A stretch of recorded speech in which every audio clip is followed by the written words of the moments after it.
Hello and welcome to our program. Before we introduce you to our very special guest today, let the soothing strains of a Sarod recital flavor your morning.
Welcome back. We are happy to introduce our guest on the show today. He is Mr. Punam Suri, who is the president of the DAV College Managing Committee. So welcome to the program. Thank you. Thank you, ma'am. The DAV College, the Dayanand Anglo-Vedic College. Very, very interesting name. Centuries old tradition and doing tremendous work in the field of education. So could you take us through a little history of this institution? Well, to start off with, the very name Dayanand, that is the D of the DAV. It is in memory of Swami Dayanand that this institution was started. It was started by the Arya Samaj in 1886. Swamiji passed away on 30th of October 1883, and after his death, within a few days they took a decision that they must start a college, because they did not want a road or a building or a dead kind of a monument in his name. He was a dynamic personality. He had dynamic ideas. So they wanted a dynamic organization to represent and to be in his memory. Wonderful. And that how DAV came about in 1886. And on the 1st of June, by borrowing 2 rooms from the Arya Samaj, the first school of DAV started. Now, there is one question here that people wonder, that the name is DAV College Managing Committee and we run more schools. We have colleges, we have a university, but we do run more schools. The number of schools is far higher than the colleges. And that is because when this started, when Arya Samaj takes any project, normally they don't have any money to start the project. Okay. So they go about collecting funds. It is by donation. And in those days, nobody gave them the money. Whenever they went, they said, higher education, it is meant for the British to do. Indians are not capable of handling higher education. Lord Macaulay's will was being done. And that was in full force, and that was what was making the whole educational scenario go down. And in those days, since the money which came about was total 24,000 rupees, 568 rupees was collected, total. And that was not enough to start a college. DAV. This name was given to us by a young professor, 21-year-old, working in a government college in those days. His name was Gurudat Vidyarthi. Okay. You see, as I said earlier, since it is in the memory of Dayanand, it should have been a Dayanand college or a Dayanand school or a Dayanand society. Right. Why the A, why the V? So that is where Gurudat Vidyarthi, he gave a suggestion in 1885 November that let us not call it just a Dayanand, let us call it Dayanand Anglo-Vedic. In those days there was now we call it a misnomer. In those days it must have been something that is very important. The word Anglo was meant that the knowledge would come from there. In those days, I'm talking about in 1886. Right. And Vedic was something that the Arya Samaj believed in. So Gurudat Vidyarthi suggested, let us call it DAV. But I think he must have felt that Anglo was such a strong word in those days that it may become too strong and overpower poor Dayanand and Vedas. Okay. So he surrounded that word with two big pillars, one side Dayanand, one side Ved, and he told the DAV people now that are existing, go ahead, make your institutions, make your schools, make your colleges, but within all your schools and colleges must be on those two pillars, keeping in mind Dayanand and Ved. We're still in conversation with the chairman of the Dayanand Anglo-Vedic College Management Committee. But before we move on into our conversation with Mr. Suri, just a little thought for the day, and it is from Swami Dayanand, who said very beautifully so, the greatest musical instrument given to a human being is the voice. And since it is with this voice that we communicate what we do. So when we look at education today, and India, we keep saying is waiting to reap the demographic dividend, a lot of young people coming out, expectations changing. I think getting a job is all the more critical because the quality of life young people want to live is higher in aspiration levels. The focus, we believe, should be on higher education or primary education, because somewhere the fundamentals of young people, they are educated in terms of a thappa or a stamp, but are not employable. So how do we solve this challenge? Actually, I feel the problem has to be solved right from the primary level. It is not only just in higher education. Everybody is looking for a job, True. a better quality of life. But then the word better quality of life, the word quality, that is which I would like to differentiate. Okay. You may have all the assets, the worldly assets, but if you don't have peace of mind, it is absolutely useless. And peace of mind does not depend on what assets you have. It is something that has to be inbuilt. So we in DAV felt, like our Vedas, like Swami Dayanand told us, Manor Bhava. The job is to make first a good human being. A good human being, when made into a good professional, he is the employable person. Right. You may have a very good engineer, a highly qualified engineer, but if he is not a good human being, the bridge is going to break. So Sooner or later, a good human being is required. These scams, these things that have been happening, where earlier you found the dacoits were uneducated, but today educated people are coming into crime. Maybe because they don't get the jobs, that is why they're stepping into it. So in DAV we felt that we must work towards character building also. So we changed the focus, or we are in the process of changing the focus from uh, job orientation to character building. Okay. Of course, job is required, necessary. Good professionals are required, but we need good human beings also. Right.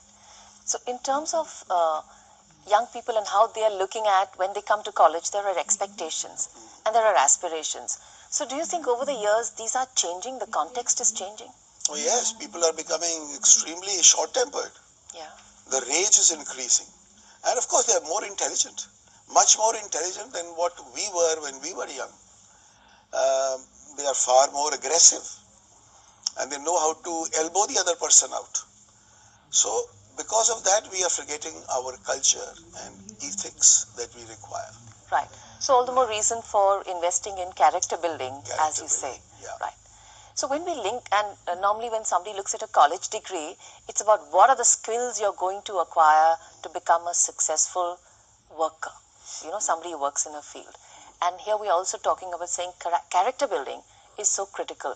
How do you incorporate that in your syllabus? Yes, we have tried in our university. The basic idea of starting the university was this, because we were so far cowed down by the universities that were holding us, that we had to do what they told us to do. And the universities have not changed their syllabus or their syllabi for the last, maybe some have not changed it for 40 years, 50 years, 30 years. Right. So in our university, we tried to make industrial academia interface, Okay. where the syllabus is prepared in consultation with the industry. So we tailor make the children for that particular industry, whoever requires it. But of course, his character has to be impeccable. For that, certain courses he has to do. Okay.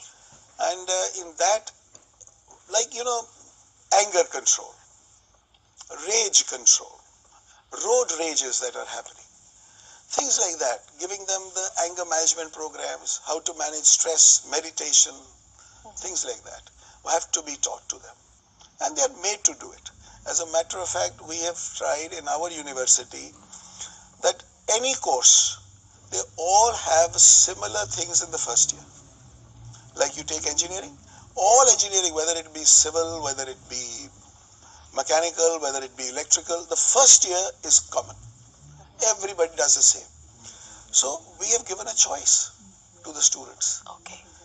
That you wanted to be a computer engineer, but your marks did not permit you to get into that. You've got into a different subject. Go ahead. After one semester, after the second semester, if you can get better marks, change again. Wonderful. Come back over there. So the window of opportunity remains open. Window of opportunity remains open, and if a child does what he wanted to do, he always fares better. Because education also means looking within oneself. So true. And trying to study one's own requirements. Not job requirements, but what one would like to be. And at younger ages, it's difficult to tell. Children do get carried away. True. And if I may use it in a little lighter vein, in class 12, yes, people do get stomach aches and they do not fare well. Most of them you ask what happened, is stomach ache ho gaya tha. So they don't fare well. But then we give them another chance.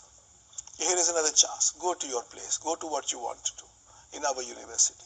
But along with that, he has to go through the rest of the mill of becoming a good man first. Manav Bhagwan banata hai, manavta DAV bharta hai. And that is our competence area.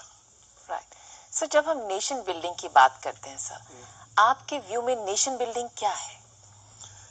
Nation building के अंदर जब तक हमें nation के अंदर जो कुरीतियां हैं, जब तक उनको हम दूर नहीं कर सकेंगे, तो हम कैसे आगे बढ़ सकेंगे?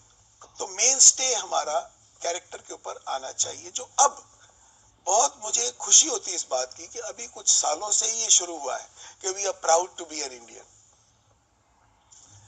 और इस प्राइड की वजह से we can maybe build our nation back and come back to the heritage that our rich country had. हमारा इतनी cultural heritage है. We do glorify others कि भाई उसने ये ले लिया, उसने वो invention करी. लेकिन if we go back, we will see most of these inventions, most, I'm not saying all, and I'm not taking away the glory from the others. Most of these inventions were either started or done much before the others thought of, and they were done in India, Right. in our country. And I think somewhere the context of how we are seeing history is more Anglo than Vedic, because we've all grown up learning history and seeing tradition in a different manner, seeing tradition as something जो हमको parents बताते हैं कि ऐसे करना है, but not knowing we have a great scientific temperament, scientific tradition also, mathematical tradition. If I may interrupt, Sir. Swami Dayanand ने यहाँ पे एक बड़ी अच्छी बात कही थी. उन्होंने अपनी भी जो आइडियाज दिए, जो अपने भी जितने भी आइडियाज उन्होंने दिए, उनका एक बेसिक आइडिया था, सत्य पर खोज करो, look for truth. And he did not believe in just because somebody told him to do that. Let us look for the truth. What is the truth? And when he said truth, he did not only mean what we spoke. Today we think of truth, sach bolna. That was not his concept. He was talking about that truth that never changes. जो रित है वो बदलेगा नहीं. जैसे 5000 साल पहले, if you put your hand in fire, it would burn. Today it would burn. That is the truth. So he said, look for those truths. The reality. The realities. And on those truths work. And again, where I interrupted you, he said, even if I have said this, don't believe it because I am saying it. Look for it. And a very famous philosopher, I think it was Mr. Wright, who said, if on one hand I was given the absolute truth, and on the other hand, if I was given the search for truth, I would choose the search for truth rather than truth that somebody else gives to me. The learning lies in the process and not in the destination. Yes, yes, of course. The journey is the process in itself. The journey is what we always wish somebody happy journey. We never wish them happy destination. Right. So we're going to take a short break here, and once we come back from there, after some fitness tips, we'll get some more information and learn more from you. Let's go back to our guest for the day. We have journeyed over centuries in different forms, and I hear there is a huge, I think, a reservoir of learning that we have, and somewhere we put it in the bucket term of traditional knowledge and de-link it with modernity. But what is the relevance of tradition today? How modern can tradition be? Oh, tradition never became old. Traditions, you just have to understand them. Even the rituals that are done, if you understand those rituals, there is definitely a meaning behind them. They're scientific. They have always lasted and will always keep on lasting. They are there to stay, and we must abide by them and adopt them. They are our heritage. That is why we are rich, culturally and heritage. How we see success. Of course, everybody's terminology of success is different, and it changes along the journey of his life. I remember when I was in school and my hobby was aero modeling, and I would be able to make an aero model, and when it flew, I would shout out, Eureka, I am a success. But today, my definition changes of success. And similarly with everyone else, it keeps on changing as the circumstances in your life change you. I feel success is when you achieve what you set out to achieve, and it should give you happiness, then it is a success. Most of the times, even the dictionary is called success, just you achieve what you set out to achieve, that is success. I don't think so. I think so if it does not give you happiness at the end of it, it is not success. So you've been awarded the Padma Shri, you've got other awards also, your institutions have got so many awards. What do awards mean to you? Well, frankly speaking, award just means that work harder. That means they encourage you to work a little more. That's all. Otherwise, it is just a recognition of what you have done.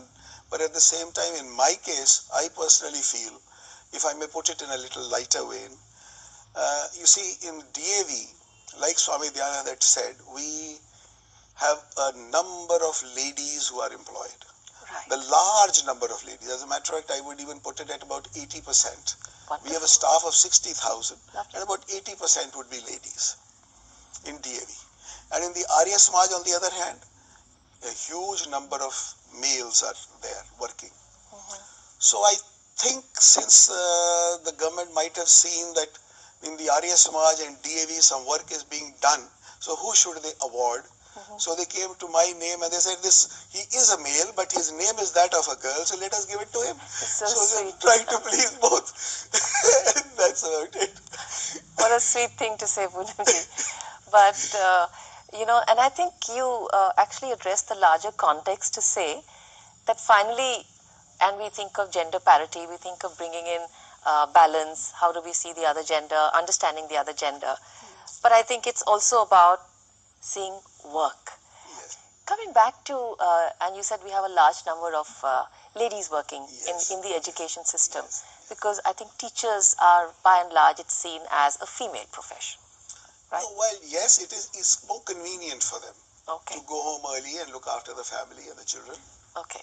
So I want to ask you about teacher training. You know, we always believe, and today आप किसी से भी पूछ लीजिए और वापस जाइए उनसे deep self reflection exercise करवाइए, तो बोलेंगे कि कोई एक इंसान जिसने आपके करियर का रास्ता बदला, आपकी सोच बदली या आप पे कोई इम्पैक्ट हुआ, 90% of the cases कोई टीचर होती है, चाहे स्कूल या college. So deep is the effect, because you nurture young minds and very, very soft, still गड़े कच्चे होते हैं और उनको वो पकाती हैं with the right temperature. We struggle in our country with good quality teachers. Why do we lack this? Well, because basically the lack is of the training of the human resource. In DAV, we thought of that and we started a department which I did about 5 years back, which I called the DAV Center for Academic Excellence. Okay. It has a threefold approach. It is that firstly, in all our schools, we started a Class 8 Pan-India examination. The idea was not to declare results or to showcase anything. The idea was to diagnose where and in which area, which school is weak, Okay. which subject is weak. So we do that. Then we send the papers back to the schools to check it themselves and put in their other assessments and then declare the results. For us, that is sufficient to know that which subject there is some weakness. So then we have a academic audit system. That academic audit team goes in and tries to diagnose why that area, that particular subject is weak in that institution. Okay. After they study, they see the teaching capabilities of the teachers, they sit in classrooms, watch the teachers teaching, and in every subject it is done. And after that is done, they give their report, and then we send in what I call, first it was the symptom, then the diagnosis, and now the vaccine. Okay. That is our in-service training programs, Right. where we give training to our teachers, and they're tailor-made for those particular jobs. Wherever the weakness is, it is tailor-made to suit them. Okay. So when teacher training happens and when you did this whole analysis, some learnings that cropped up and which if you share them, maybe somebody else can benefit from them? Well, yes, we have. Most of the times it is, you see, today it's a sorry fact that teachers, it is not out of passion that they are teaching. They are teaching because it's a necessity. They need the money. And very few institutions, unlike DAV, pay the full money. Okay. Most of them are still struggling because the fees are not there. There's poverty in the country. Don't look at metropolitan towns. They're fine. Everything is okay. But I'm talking about other areas, widespread areas in the country. I mean, the weaker areas where the Adivasi areas where people hardly pay any fees. So there, naturally, the quality of teachers that they get is very poor. Okay. And since that is poor, the teaching capabilities are poor, and it is because of that the students are poor. So our attempt was to bridge that up by training them. And break this vicious cycle. Break the vicious circle somewhere or the other. Okay. And you have a great alumni network. Oh yes. And somewhere the resultant, the changes that have come in because of teacher training, are you seeing there's greater traction and greater energy in the alumni network now? Oh yes. I mean, I'm very happy with that. The alumni today proudly comes up and tells us that I'm proud to be from DAV. Okay. And from the alumni, let me tell you, some time back I had a chance of meeting one gentleman by the name of Mr. Richard Reiki. He was the chief of KPMG. And when I asked him that you go around the world hiring people, so young children, various accounts departments, etc., you are hiring people. So who do you find would make a CEO of a company? So he told me, as regards the other junior posts are concerned, it can be worked out. They're a good professional, it will work. But when it comes to the CEO, the top man, unless he's a good man, unless he has a good character, he's not going to be there. Right. So that is again puts us back onto our path of character building. It just enforced my point of view, and it helped us that yes, even the alumni think so. Right. And if we look at our alumni, we have produced 3 prime ministers and so many people from politics, from you can just name it anywhere. 40 lakh living alumni we estimate at the moment. We have a record of about 3 lakhs, but 40 lakhs we estimate. So far, we have opened our association only to NCR and the Tri-City of Chandigarh. Okay. The rest of the areas are still, we are trying to get to them one by one. Right. So the rest are still areas of opportunity that we are looking at. Yes. Okay. And now our alumni are very helpful to us. Okay. Extremely helpful. They are coming back to our institutions, going and giving them talks, motivating the children, how they could become the next, that gentleman like, Anupam Kher, Okay. going to his own school and Simla and talking about it and telling the children over there and very happy about it. So real life stories are also very inspirational. Yes. No, the children find it very nice. They can maybe become the next Anupam Kher. Yes, why not? If they want to go into that field. And Shah Rukh Khan is there. So there's so many of them. Right. So coming back again to this whole circuit of when we see growth, when we see success, when we see development, I think failure plays a huge role in how we start seeing life. How do you see failure? I mean, I think a failure is only he who will not stand up again. Anybody who can stand up again and walk the path again is definitely not a failure. He's going to succeed. And anybody who keeps sitting, he, I think, has a greater chance of failure than the person who keeps moving. Because only the person who's moving will stumble. True. And when he stumbles, people may call it failure. But then, that is where he's going to go for success. It's only when you do something can you make a mistake. Can you make a mistake? Right. Simple. Okay. So, in one's darkest hour, in moments of great adversity, one looks for some inspiration, a ray of light. Where have you looked?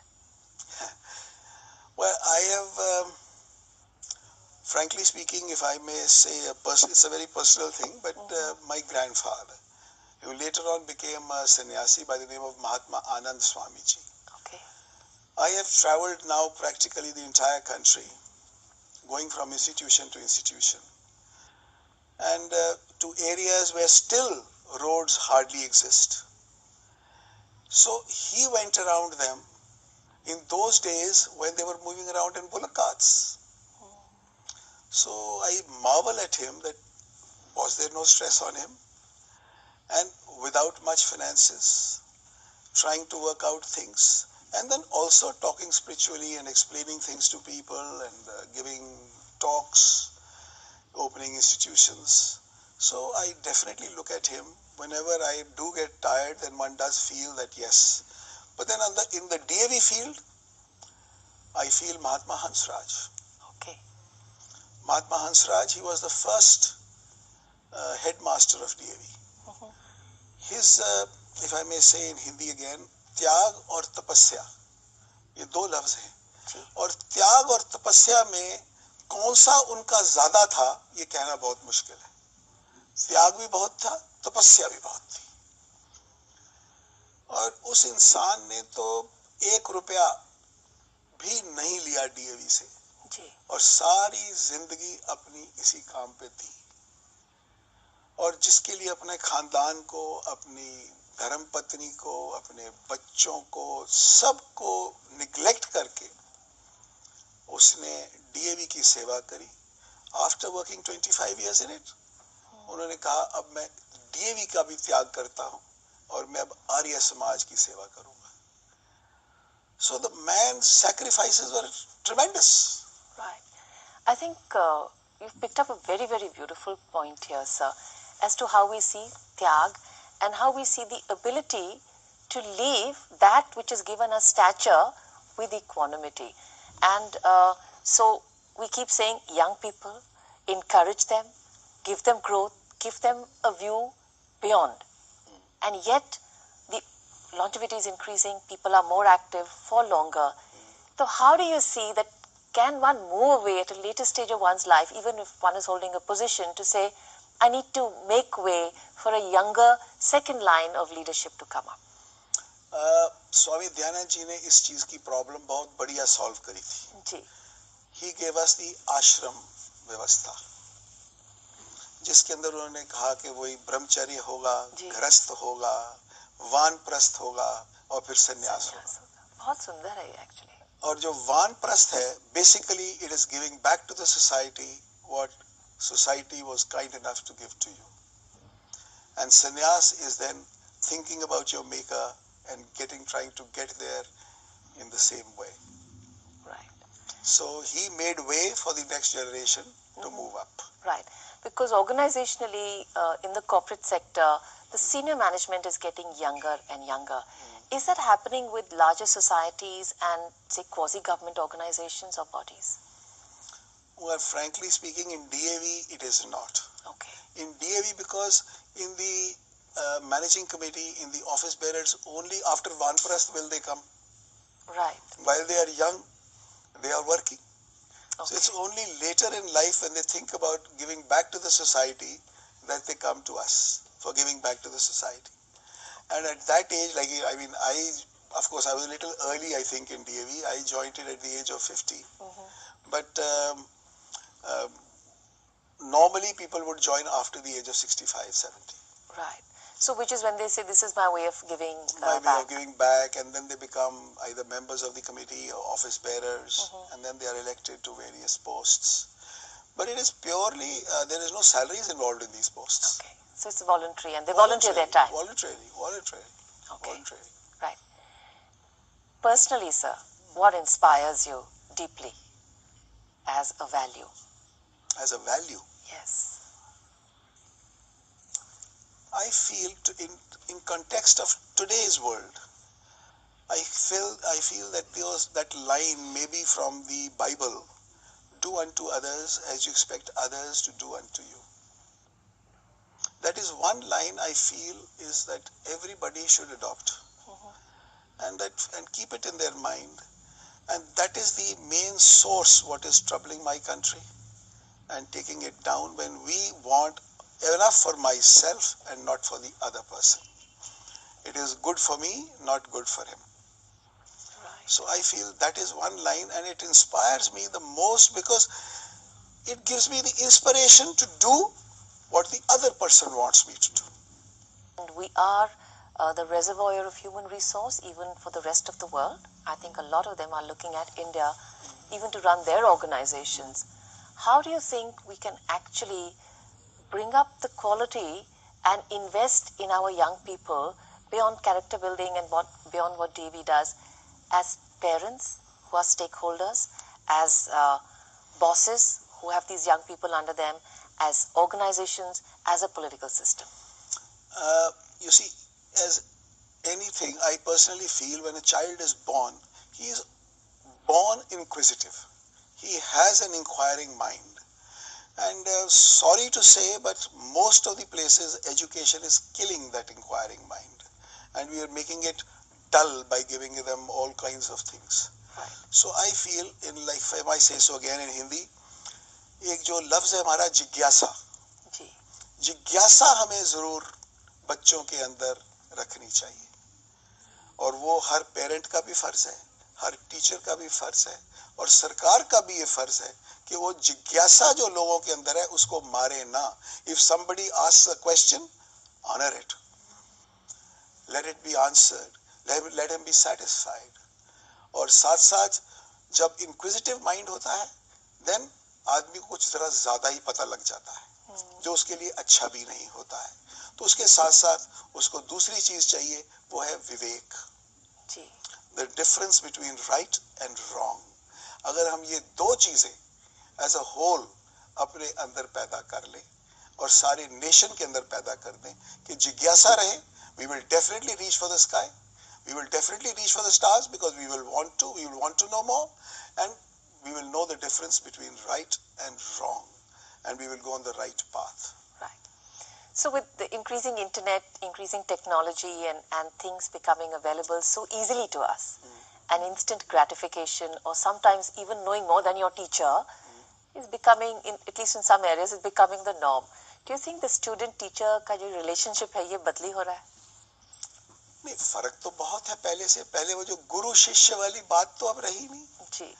गुरु शिष्य होना वो चाहिए, लेकिन वो गुरु शिष्य वाली बात अब कम है. अब थोड़ा सा, क्योंकि टीचर्स के अंदर भी प्रोफेशनलिज्म है, दे आर नॉट पैशनेट. पहले गुरु जो था वो पैशनेट था, he was not demanding anything.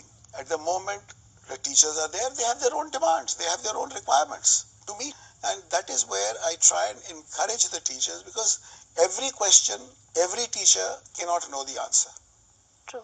Many a times it happens कि क्लास के अंदर स्टूडेंट ने एक सवाल पूछा और टीचर को नहीं मालूम.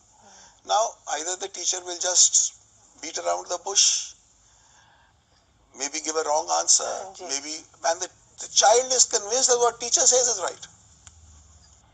So they should not do that. And at the same time, and sometimes they just snub the child, don't ask too many questions.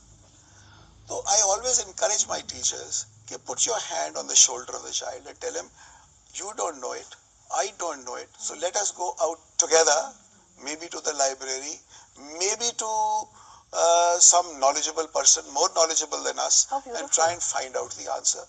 When we find it out together, the child will never forget. How beautiful. How beautiful. So a learning orientation, and we believe children come to colleges and schools to learn. I think we become a teacher to learn. Yes, of course, of course, of course. Coming back to how you see DAV, what is your vision for this institution? Well, naturally, like anybody would like his own institution to grow, not only in size, but I would like to actually take the education towards excellence, to get good quality educators and take them, bring them out, whether it be from this country, abroad, anywhere, and also mix, like you said, my heritage, my culture, and mix it with that education, and then feed the child. And another source that we would like DAV to do, which we have started, is to go out into those areas where education is needed most. Okay. Where other so-called big schools will not enter because there are no fees to be gathered from there.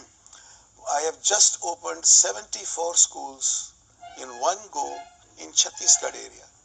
Wonderful. And all of them are in those areas which are the Adivasi areas, or what the government HRD ministry calls educationally backward areas. In those areas we opened 74 of them. And as far as fee is concerned, you know the conditions there. I don't have to spell them out. True. And teaching staff? Teaching staff, we have tried to develop some from there, and some we are taking away from the north and taking them there, and trying to make them also get into that routine of living like that. Oh, they have a beautiful and a diverse culture. So is the syllabus over there has it been tweaked to incorporate their communities and how they think and have lived? Yes, what we are trying to do over there is on every Sunday, when the school is closed, we are trying to invite the community to come in, the areas around, the villages around, to come into the school, become a part of the school, trying to teach them needlework and house management and other things like that to the ladies, and to the gentlemen, trying to teach them life skills, communication skills, how to talk, how to behave, how to eat. So those things also are being done. So maybe we can involve the community at large with that over there. Right. That's how integration starts. And उसके बाद फिर हम वो कहते हैं ना ताना बाना बुन सकते हैं, because कहीं education top down हो जाए and not really connected with their reality. So as we like to believe that every moment we are creating history, living a present to create a history. And you can imagine this day, the 22nd of February, would have really created a lot of history because so many have gone by. So many important events have taken place, but just let's share a few of them. The 22nd of February 1958, Abul Kalam Azad, Indian politician and scholar, passed away. George Washington, the first president of the United States, was born on the 22nd of February 1732. World Thinking Day is celebrated every year around the world on the 22nd of February by Girl Scouts and Girl Guides. Thank you so much for coming on to our show. बहुत कुछ सीखा आपसे और जाना भी, and I think DAV की जो vision है आप उसको आगे लेके जा रहे हैं at such a wonderful pace. Great work is being done. We wish your institution all the best, sir. Thank you very much. Thank you. Namaste.